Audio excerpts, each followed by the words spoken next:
Hey guys, it's Sachin Patel and I'm answering some more questions regarding thyroid health. This question comes in from Maria.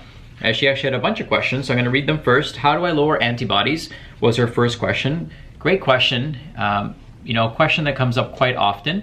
The idea here isn't necessarily to focus on lowering antibodies, although that's important.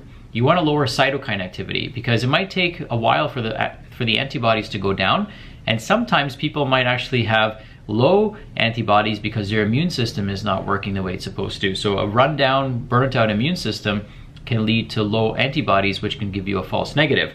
So what we want to focus on is cytokines. Cytokines are what tell the antibodies to attack the tissue. Ways to lower cytokines would include human touch, appreciation, a massage could be a good idea, listening to music, feeling grateful, so having gratitude can also lower that. Human touch, like massage, can be important, especially if it's from a loved one or a partner. It makes a difference versus somebody who's a stranger. So I would work on those things, lowering cytokines, lowering stress, lowering inflammation. That's gonna then lower the attack of the tissue from the antibodies. If my body's attacking my thyroid, what is the long-term damage and how do I stop it? Well, if your body's attacking your thyroid, chances are statistically it's attacking other organs and other systems in the body because of the breakdown in the actual immune system and the dysfunction that's taking place in the immune system. So I would say you probably want to work on your systemic and overall health. How do you stop this? You stop this by getting healthy. You stop this by addressing the root cause. You stop this by identifying what's going on in your gut that's disrupting this entire immune function and causing this attack.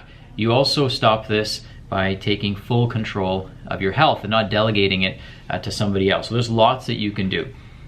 She has thyroid nodules. Doctor isn't worried. Can I reduce the thyroid and go back to normal? So we've had a case study from our office where a patient had 6 fairly large nodules on her thyroid, and after working with us for 6 months, they completely disappeared. She went back for a follow-up ultrasound and they were completely gone.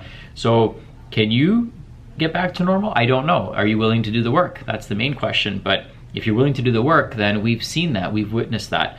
The goal would not be necessarily to bank all of your outcomes on whether your nodules are gone or not. The nodules are relatively benign, but they indicate there's an autoimmune process going on. So I would say how you feel is more important than whether those nodules are present. And if you're on medication, looks like you're on Synthroid, I would suggest that you at least evaluate for antibodies and work on lowering your cytokines and getting to the root cause of where this problem is coming from. She said it's hard to lose belly fat. Of course it would be, because that's the last place that your body loses fat from. The first place it loses fat from is actually from the cheeks, right? So this is non-essential fat. The fat around the midsection can be somewhat essential, especially if you're under lots of stress. So that's why your body stores it there. She also has H. pylori. Is that connected to the thyroid? Well, it could be a driver of your thyroid. It could be something that's ramping up your immune system, and so your immune system increases cytokine activity, and when we increase cytokine activity, we attack any tissue that's been tagged. So, of course, your doctor may not necessarily focus on it too much. A lot of people have H. pylori, but it's not normal. So just because it's common, it doesn't mean that it's normal. And in somebody who might have other issues layered on top of the H. pylori, like chronic stress, like other microbial infections, like other parasites that probably haven't been evaluated, it would probably be important for you to get that checked out. And I would say that it probably would be a decent idea for you to get the antibiotics from your doctor and have that addressed, or you can even go a natural route, but definitely you want to do something about that.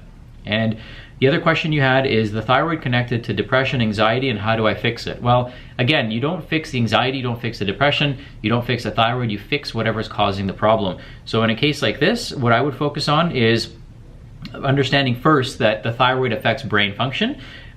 Depression is usually an inflammatory problem, so you got to fix the inflammation. Your depression and anxiety are probably connected to your gut health, so I would look there. So I would say that you have a perfect storm for thyroid autoimmunity, which means you probably have a perfect storm for autoimmunity in other parts and systems in your body. So you want to take a global approach, not so much just a thyroid approach. And that's one of the things that's helped us get amazing results for our clients, is focusing on the whole person, not just on this tiny little part of you, because this is just a few grams of your total tissue in your body. We want to look at the whole picture so that we can produce systemic health. And of course, the thyroid plays an important role in your health. It's something that we measure as part of standard lab work. This is why it gets picked up, but that doesn't mean that every other system in your body is working the way it's supposed to. So thank you for asking these great questions, and I hope this information helps you.